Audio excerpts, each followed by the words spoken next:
Hi, my name is Mauricio Gonzalez, and in this video I am going to speak Spanish and English.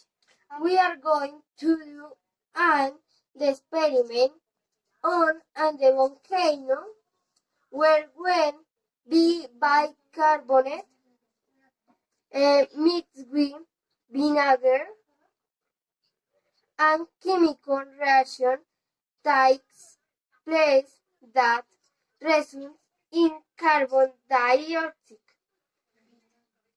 Este experimento consiste en hacer un volcán en cual juntar bicarbonato y vinagre de una reacción química que da el dióxido de carbono.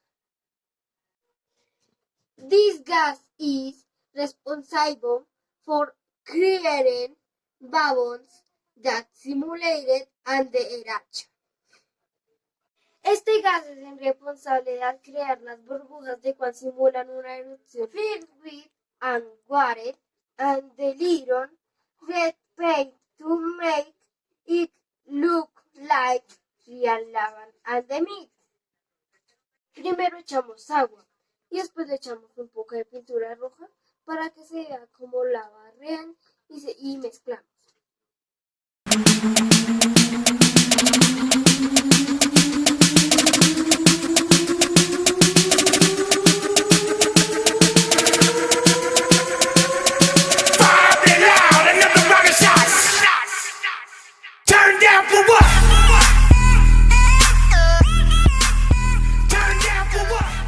Second, we add bicarbonate and mix very well.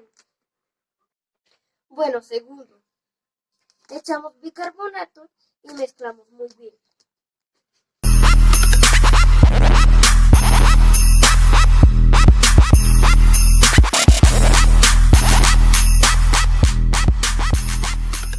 Here we add the good amount of the vinegar and the meat and the wheat see the reaction. Tercero, echamos una buena cantidad de vinagre y mezclamos y veremos la reacción química.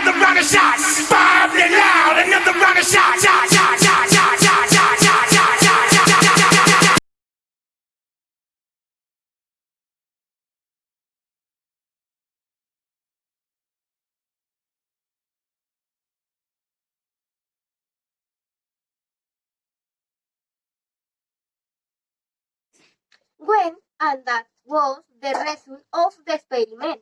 I hope you liked it a lot and see you in a new video until next time. Bye. Bueno, este fue el resultado de este experimento. Espero que les haya gustado. Nos vemos en el próximo video. Que tengan un buen día. Chao.